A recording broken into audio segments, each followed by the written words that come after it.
Salut, salut. J'ai eu l'occasion là d'avoir des amortisseurs Big Bore de chez Traxxas, la référence 5862 dans les mains. Et je voulais voir la différence avec les petits Ultrachoc standards là, en plastique qui montent sur leur machine. Parce que je serais curieux de voir la différence, parce qu'à première vue, je vois pas de diamètre de cylindres différents. Et Big Bore, littéralement, ça veut dire gros volume. Donc, on va voir tout ça. Qu'est-ce qu'il y a là-dedans? Des quatre amortos.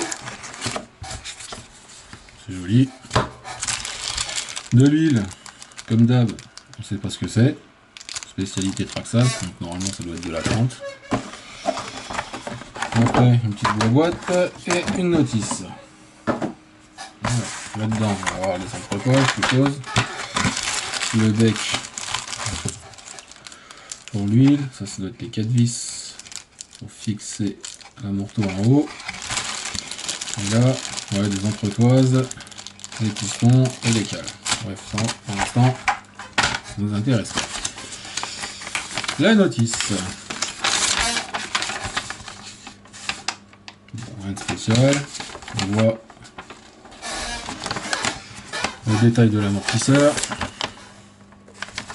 Déjà, la 2362, là, cette ref chez Traxxas, c'est le kit de réfection pour les Ultrachoc. Donc déjà, diamètre intérieur, ça veut dire que c'est le même. Donc après, gros volume, je suis sceptique. Après, il n'y a rien qui change. De joint, l'entretoise, pareil. Voici, ouais, deux joints, l'entretoise. Donc ça change pas. Apparemment, ils ont rajouté un petit cache-poussière ici, là, avec un clips. On va voir ça.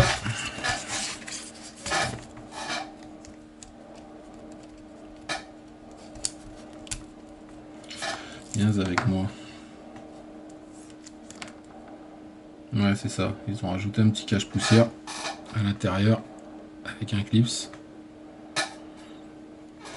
Bon, après l'amortisseur en lui-même, c'est bien. Hein, il y a la petite tige traitée. C'est mignon. Ils ont rajouté la petite butée. Ça, j'ai une petite idée du pourquoi, du comment. Ça doit être pour la course. Si je le rentre à fond. Et que je prends un Ultrachoc. Pas manqué.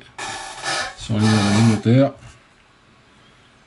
La petite entretoise, la petite cale quoi, en caoutchouc. Elle sert à avoir la même longueur quand les tiges sont rentrées. Après, en longueur, ouais, c'est kiff-kiff. Hein. Longueur, on est pas mal, c'est les mêmes, ça change pas. Si on prend des GTR, ils sont un peu plus courts. Donc là, c'est les mêmes. Après, qu'est-ce qu'on a de beau sur ces gros volumes? Alors, diamètre extérieur, on est sur du 12,43. Diamètre extérieur sur les Ultrachoc, on est à 13. Donc là, on a presque 6 dixièmes d'écart. Bon, après, c'est pour le plastique, hein, ça change pas grand-chose. C'est pour la résistance. Ça fait longtemps que j'avais pas mis le nez là-dedans. Sur des petits Ultrachoc.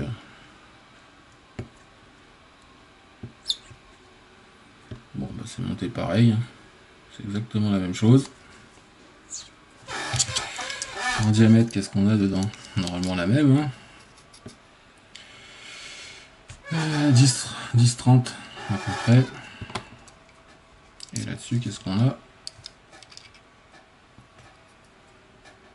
Voilà. Un peu plus petit. 10-20. On a déjà un dixième de moins. Au pire, le piston sera un peu, frottera un peu plus. Après, celui-là, il n'est pas tout jeune. Alors aussi bien, il est un peu usé. Un dixième, c'est pas énorme. Alors, les bouchons d'amortisseur. Ça, c'est celui de l'Ultrachoc. Normal. Avec la petite bille. Ça va bien. Là, c'est ceux des gros volumes. Entre guillemets. Il n'y a pas de bille. Alors, si on regarde la notice, ici, il y a une petite entretoise qui se glisse dedans. Donc, j'ai regardé, elle est dans la grappe. Il n'y a pas de souci, elle y est. Donc déjà, du coup, ça limite le mouvement. Bon, en cas de choc ou quoi que ce soit, c'est quand même un peu mieux d'avoir du mouvement. Là, on gagne en rigidité sur le bouchon puisqu'il est en aluminium. Ça peut le faire. Après, je vois ici que ça a été monté, ça, avec, je reconnais la tour d'amortisseur, c'est sur un slash de WD ou un Rosler. Et du coup, la tour d'amortisseur, elle a déjà un petit déport. Et par exemple, si on veut monter ça sur du 4x4, comme ça, là, du rallye, du slash ou du Rustler, les tourelles, elles n'ont pas ce petit déport. Et ça va poser problème, du coup, je pense qu'il va falloir caler, remettre une entretoise derrière. C'est pas fameux leur histoire. C'est pas fameux, franchement. Hop là, reste avec moi, toi. C'est pas fameux. Et en plus, ce que je trouve dommage, c'est comme si on a lu, le diamètre il est plus petit. On va mettre un pied de coulisse, un coup de pied de coulisse déjà. Là on est sur du 14 mm. Là on est sur du 15,88. Donc on a presque 2 mm d'écart au diamètre. Vous me direz c'est pas énorme. Mais quand on les regarde, on voit quand même qu'il y en a un qui fait un peu rikiki à côté de l'autre. Esthétiquement c'est pas terrible. En vrai, je vois pas trop l'intérêt de ces amortisseurs. Alors déjà, j'espère que la tige elle tiendra mieux parce que alors les ultra-chocs ça se plie dans tous les sens. S'il y en a qui ont monté ces amortisseurs, qui ont bien roulé avec et qui voient une différence, j'aimerais bien qu'ils m'en fassent part. Après, tout ce que je vous dis, moi ça reste mon avis, hein, je suis pas un expert, hein. Après j'ai quand même certaines connaissances en mécanique. Après ce que je vous montre, hein, c'est pas des spéculations, c'est des faits, hein. C'est le pied à coulisse qui parle. Il n'y a rien d'extraordinaire sur ces amortisseurs en vrai. Si le prix, le prix est extraordinaire, ouais, par rapport à ça. Alors que je suis sûr qu'on achète juste les tiges ouais, et on les monte sur les ultra-chocs, ça ira très bien aussi. Voilà.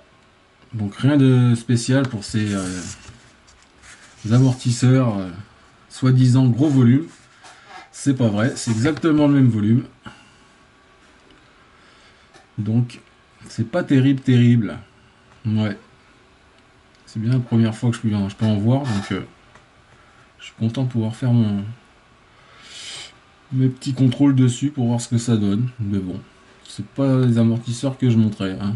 Il y a beaucoup d'autres amortisseurs qui sont beaucoup mieux et quasiment pour le même prix. Voilà, merci à vous. Ciao.